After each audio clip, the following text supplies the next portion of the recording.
نامه شاهزر علامه باباجان غفورов تاجیکان. تاریخ قدیمترین، قدیم، عصر میانه و دوره نو. گفتار 28. اثری تاجیکان شعله‌ای بود که به صحیفه های تاریک و فراموش گشته تاریخ ملت تاجیک روشنی انداخته، پدیده های خودشناسی و افتخار ملی را تکمیل داد. پرزیدنت جمهوری تاجیکستان امامعلی رحمان.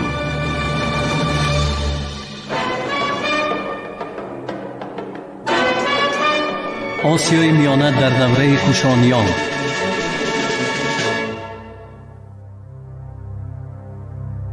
مصنوعات کارخانه‌های اسلحه سازی هم گوناگون بود. اسلحه دورزن آن زمانه کمان در این دوره خیلی تکمیل یافت. در این دوره کمانی مخصوص و مرکب معمول گردید که از 5 قسم عبارت بوده، با پولکچه های استخوانی یا شاخی خاتمکاری کرده می شد. وطنی این گونه کمان آسیای میانه می باشد و آن بعدتر در ایران ساسانی پهن شد. به این سبب نام این کمان را که در ادبیات غرب ساسانی شده است درست گفتن ممکن نیست. چطور عالمان سویتی تکلیف کردند، نام درست این کمان کوشان و ساسانی می باشد. این نوعی کمان از آسیای میانه برآمده به سرمدها گذشت و از آنجا به غرب پهن شده تا خودی شوتلندیا رفته رسید. در جنوب در ایران و هندوستان و در شرق در خیتای رسم شد. هنگام حفریات آثار آن دوره در آسیای میانه پولکچه های استخوانی و شاخی یافت شدند که با آنها کمان را خاتمکاری می کردند. از بعضی جایها باشد خودی کمان یا خود قسم های آن به دست آمد که آنها را به آسانی تعمیر کردن ممکن است. تیر این کمان از چوب یا از نی و پیکان آن از آهن بود و چند نمود داشت. معمولترین نمودی پیکان آهنینی بود که 3 قره برجسته داشت. در آخرهای این دوره پیکانهای آهنینی پیدا شدند که شکل مرکب داشتند. عسکران با خنجر و شمشیر مسلح بودند. در آسیای میانه در عصرهای یکم ایره نو شمشیرهای درازی تا 1.2 متری کلان دودمه آهنین استفاده می شدند که دسته آنها درازی میان خمیده بوده، گلوبند نداشتند. از دیگر نوعهای اسلحه نیزه، تبرزین، فلخمان و غیره را نام بردن ممکن است. برای بناکاری و کار دکان و استاخانه ها اشیای خام لازم بود. استخراج معدنیات گوناگون در دوره کوشانیان خیلی افزود. از تگ زمین معدنیات گوناگون، مصالح بناکاری، سنگ‌های قیمت بها و غیره استخراج می نمودند. یک قسم محصولات معدنی و هنرمندی برای فروش به خارجه می رفت.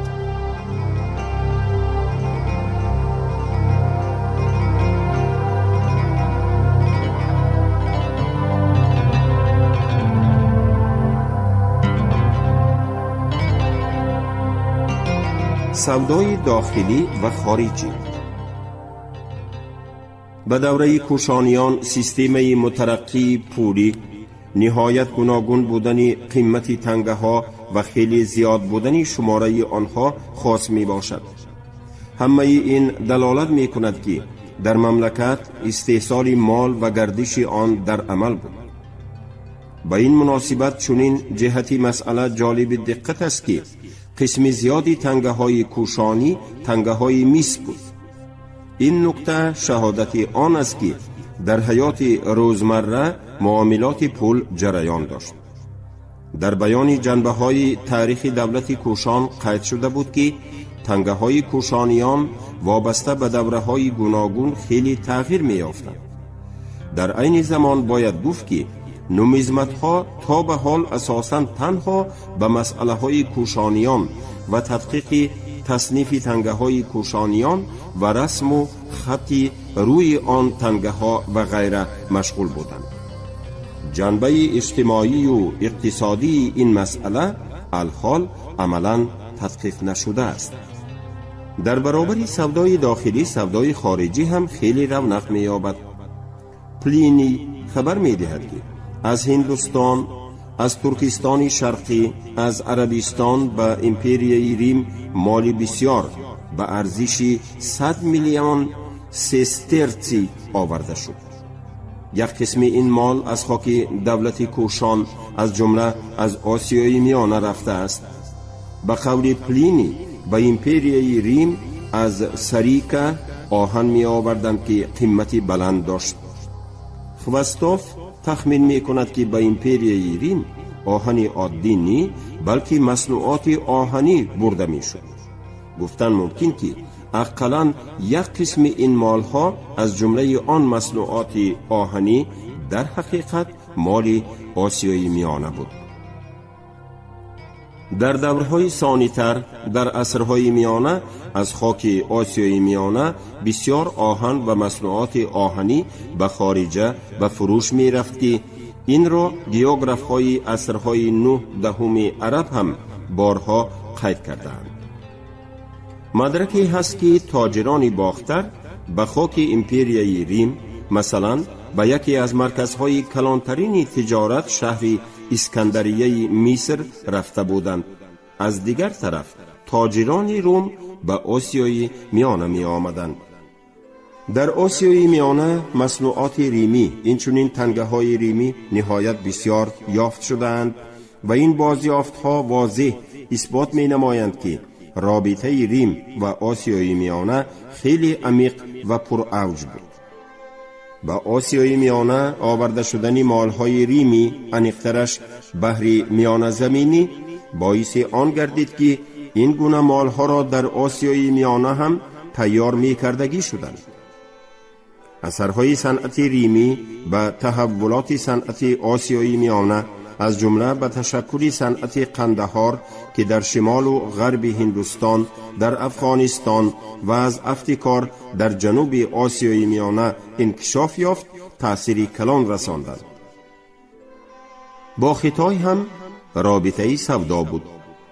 راه ابریشم که به واسطه آن به غرب کاروانهای ابریشم می رفت از آسیای میانه می گذشت. معلوم که یک قسم آن ابریشم در خود آسیای میانه فروخته می شد. بنابر همین اگر به گپ فلور باور کنیم، الکی در میانه های عصر یکم پیش از میلاد پارتها بیرقهای ابریشمی داشتند. غیر از ابریشم از خطای به آسیای میانه آینه های برنجی، اشیای لاکی و غیره آورده می شد. از آسیای میانه هم به خطای بسیار مال برده می شد. در کتاب دوم مهابهارتا سبح پرو که در نیمه دوم عصر 4 میلادی تألیف شده است، این عام ذکر گردیده است که به پادشاه پندیها یودهیشتهیرا قرارگاهش در قریبی دهلی حاضر بوده است، نمایندگان خلقهای گوناگون پیشکش کردند و در بین این خلقهای آسیای میانه هم بودند. این خلقها به پادشاه مذکور از افتکار همان مال را پیشکش کردند که عادتاً این گونه مالها را برای فروش می آوردند. شاید به همین سبب از کشوری بخلی یعنی باختر کمپلهای پشمین خوشتر و خوشرنگی نرم و ملایم، متاع گوناگون، پوست گوسفند، اسلحه و سنگهای قیمت بها آوردند. شکایی ها، سکایی ها، تکخرها، تخارها، کنکی ها، کنقوی ها اسب‌های را انعام کردند که می توانستند راه دور و درازی را طی نمایند. مدرک های ارخئولوژی دلالت می کنند که با قبیله های سرمدهای نزد اورال و ساحل های ولگا هم رابطه سودایی وجود داشت. از سرزمین آنها همان راه سودا می گذشت که آسیای میانه را با کوکاز و ناحیه های ساحل بحر سیاه می پیوست. در بالا قید کردیم که باختری ها تا اسکندریه مصر رفته بودند. سغدیان نیز در جایهای از حدود سغد نهایت دور مرکزهای کلان سودا تأسیس کرده بودند. در دونخوان ترکستان شرقی کتیبه های عصر 4 پیش از میلاد به دست آمدند که به زبان سغدی نوشته شدند.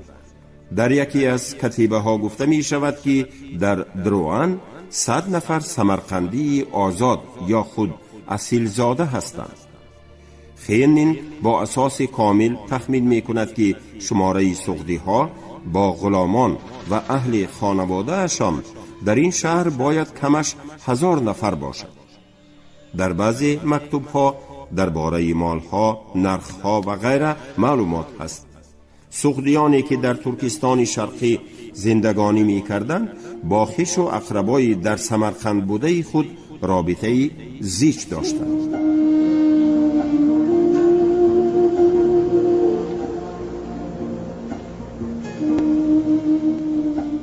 مدنیت و دین آسیای میانه کوشانی.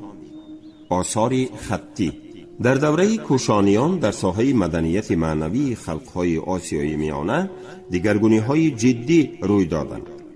این دوره پوری حادثه های نهایت مرکب و اکثرا مختلف، دوره به هم آمیختن تمایل و حادثه های گوناگون بود.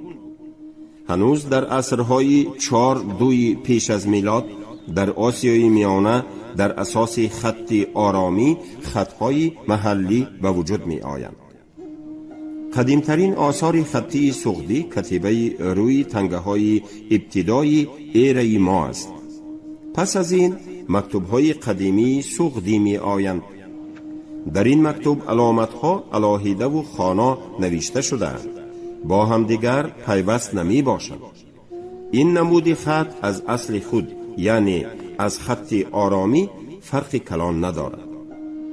در عین حال به عقیده لیفشیتز این مکتوب ها دلالت می کنند که الکی در همان زمان ها نرم های اساسی زبان خطی سغدی تشکل یافتند و هیچ نباشد تا عصر 10 پایدار ماندند. خینین اثبات کرده است که مکتوب های قدیمی سغدی به سالهای 312-313 میلادی منسوب بوده. نه فقط حجت مهم تاریخی بلکه نمونه نثر مکاتبات می باشد. در این مکتوب ها کاروبار آدمان آن دوره با یک صمیمیت آشکارا تصویر یافته است. حمله خونها، ایام پر اضطرابی، محله های سغدیان، ترس و وهم، قهر و غضب و عشق و محبت، تمام احساسات آدمی در این مکتوب ها بی رنگ و باری بدیعی خیلی حقانی انعکاس شده است. مکتوب میونچه، معنای این نام پلنگچه یا گربچه بود، نام سغدی دختری که به مادرش به سمرقند فرستاده بوده است، پر از درد و علم و حسرت می باشد. ننیداد نام وسیع میونچه او را برخلاف خواهشش به زنی گرفته شده است و اینک میونچه می نویسد. بهترش به سگ یا خوک می رسم و به ننیداد نی. ترجمه لیفشیتز. مدتی گذشت و میونچه باز به مادرش مکتوب می نویسد. میونچه نه فقط به ننیداد رسیده است بلکه درباره شوهرش با عشق و محبت و حرمت و احترام گپ می زند. راستیگر این گونه انجام کار در ادبیات جهان بارها تصویر شده است. در سرخکوتل جنوبتر قندوز چند نوشتجات یافت شد که با نمود کوشانی الفبای یونانی اجرا شده است. زبان کتیبه شرق ایرانی بوده است که پیشتر عملاً معلوم نبود. این جهت کشادن رمز کتیبه را که با این کار ماریک، بنوینیست، خینین، گرشیویچ، هرمته، هومبخ و دیگران مشغول بودند خیلی دشوار گردند. یکی از کتیبه ها از 25 سطر عبارت است. تا به حال یک ترجمه مکمل آن نیست. زیاده از این محققان در شرح مهمترین نکته های متن هم فکر نیستند. مثلا تا به حال یک عقیده نیست که در متن کی معماری معبد است یا خود تخمیناً کی را معماری معبد گفتن ممکن است. یکی از ترجمه های احتمالی آن متن را لیفسیس پیشنهاد کرده است. این معبد که نام دارد کنیشکای مظفر اعزاز جناب پادشاه است کنیشک را.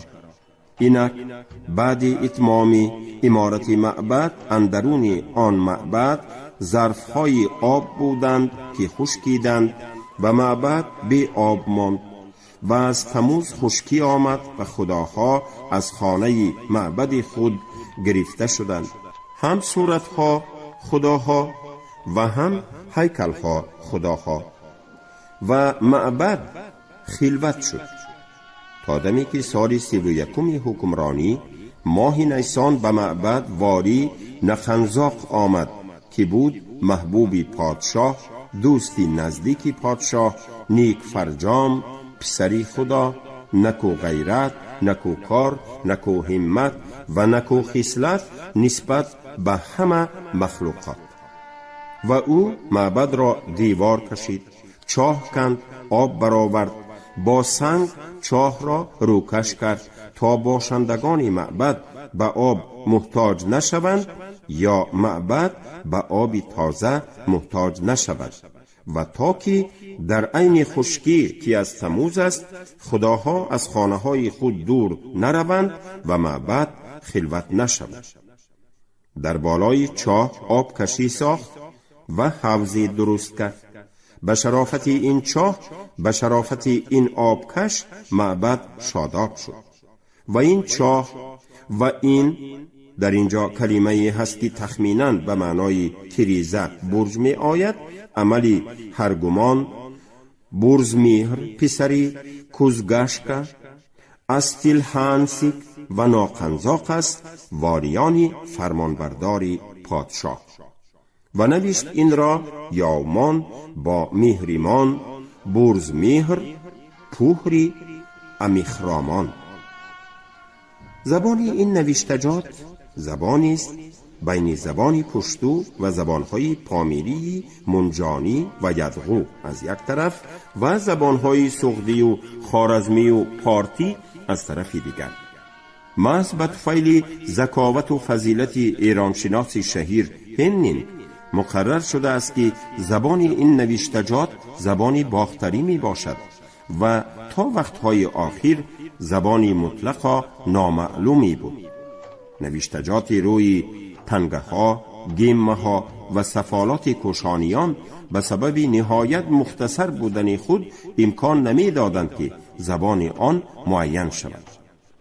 زبان باختری از روی ساخت گراماتیکی خود نسبت به دیگر زبانهای شرق ایرانی از زبان اصلی قدیمی خیلی پیشتر رفته بود. به عقیده زبانشناسان در کتیبه سرخ کوتل و اینچنین در کتیبه های هندی دوره کوشانیان بعضی اصطلاحات نخستین شیوه سکایی زبان کوشانی محفوظ ماندند. از افتکار کوشانیان در کشوری باختر با باختریان آمیخته شدند و باختریان به اندازه آنها را اسیمیلیاسیون کردند و به هر حال کوشانیان در نطق خطی خود راستی گپ برابری دیگر کلمه های اقتباسی زبان های ایرانی و هندی کلمه های زبان باختری را هم کار می فرمودند. در نوشتجات روی تنگه های کوشانی محض همین خط و محض همین زبان باختری به نظر می رسد. برای انشا هیچ نباشد از دوره های کنیشک حروفات یونانی استفاده می شد.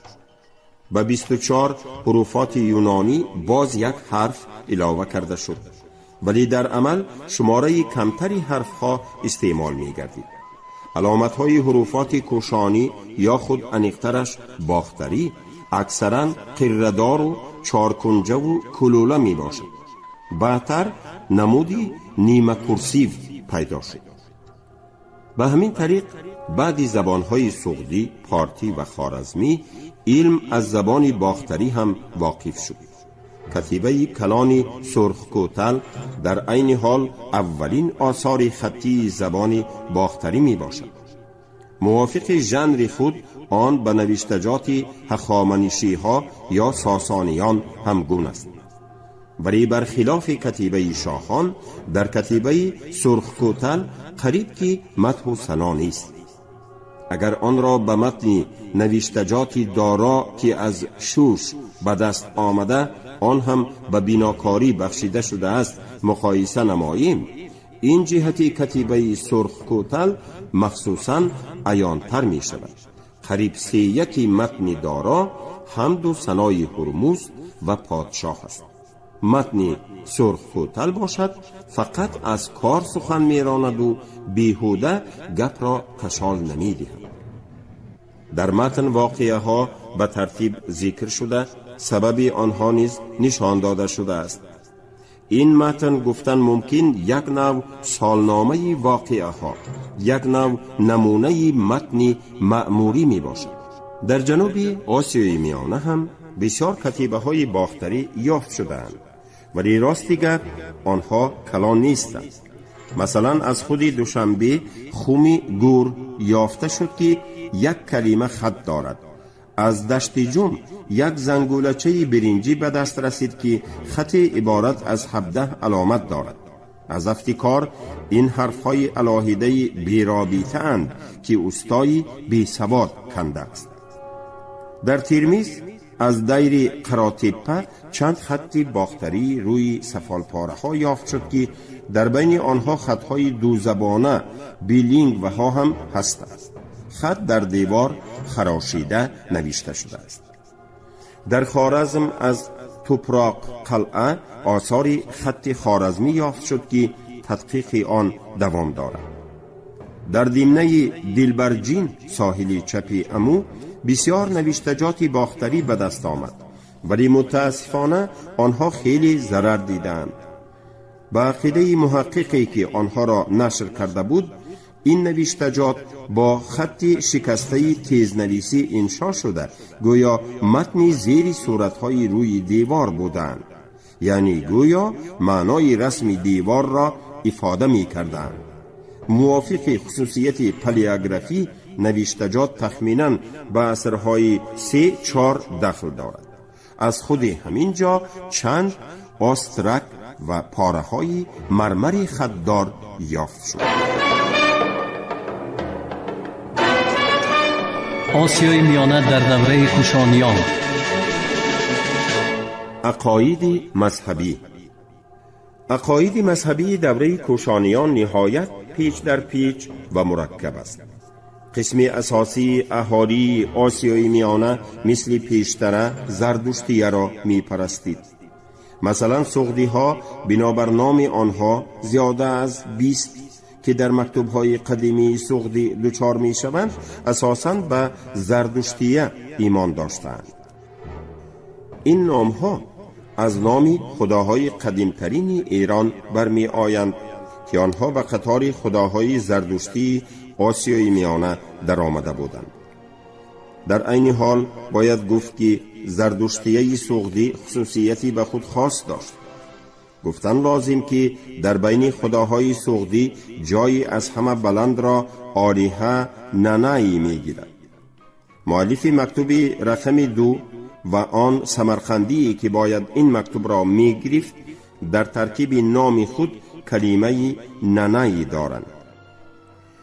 این نام آلیه است از بین النهرین که در آنجا هنوز در دوره شومرها معلوم بود. بعد از آنجا به آشور و ثانیتر به ایران گذشت و در دوره ریم در غرب از مصر و یونان سر کرده در شرق تا پارت، کوشان و سوخت پهن شد. احتمال در آسیای میانه پرستش ننای با پرستش اناهیتا پیوست بود. از افتکار سغدیان ترکستان شرقی و خودی سوخت معبدهایی داشتند که آنها را وغن می نامیدند و عابدان این وغنها وغنپتها در جمعیت سوخت صاحب مقام نمایان بودند. از تحلیل صورتهای خدایان روی تنگه های کوشانی هم درباره زردشتیه باختری مدرک گرفتن ممکن است. در اینجا بسیار نام خدایان هستند که به شکل خاصی باختری نوشته شدند. اورا مازدا، هرموز، میهرا، میترا، ما، مها، خدای ماه، فرا، فرنه، خدای فراوانی، بختی، شاه، تقدیر، ارلانگنا، ورترغنا، خدای غلبه، نانا، نانایی، خدای حاصل و غیره. خدایانی هستند که فقط نام خاص محلی باختری دارند، مثلا آخشا یا آخشا. شبهه‌ای نیست که این کلمه از کلمه ایرانی قدیم وخشو برمی آید. با وستایی وخش گپی گفته اصطلاح تکنیکی بوده، در سغدی به معنای لاگوس می آید. در زبانهای میانه ایرانی این کلمه روحی را افاده می کند که بعضا با آب جاری علاقمند می باشد. در مأخذهای هندی وخشو گفته امودریا در نظر داشته شده است که آن را یونانیان با نام آکسوس می دانستند. در سنگ کندکاری موزه کلکته چنین دعا نقش شده است: وخش خدای یکه و یگانه. تصورات خدا بودنی وخش در آسیای میانه تا عصرهای میانه پایدار ماند. در ابتدای عصر 11 بیرونی خبر می دهد که خوارزمیان وخش هنگام نام ایده دارند و علاوه می کنند: وخش نامی ملکی است ناظری دریا، از جمله رودی جیهون. در دوره ثانی‌تری عصرهای میانه و در روزهای ما نام قدیمی امودریا فقط در یک شاخاب 5 امودریا، یعنی فقط در نام دریای وخش باقی ماند. ولی خود همین دلیل آن است که محض در همین جا، محض در جنوب تاجیکستان، ایمان به روح پرستاری آب نهرها آخشا مخصوصاً پایدار مانده است. ناووس نام یک نوع گورهای روی زمینی که در جنوب تاجیکستان یافت شده اند، با انیق شدن تصورات ما آید به زردشتیه باخترها خیلی مساعدت می نماید.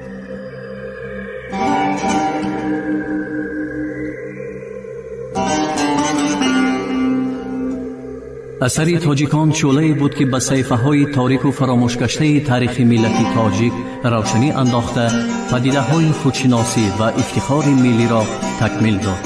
پرزیدنت جمهوری تاجیکستان امام علی رحمان.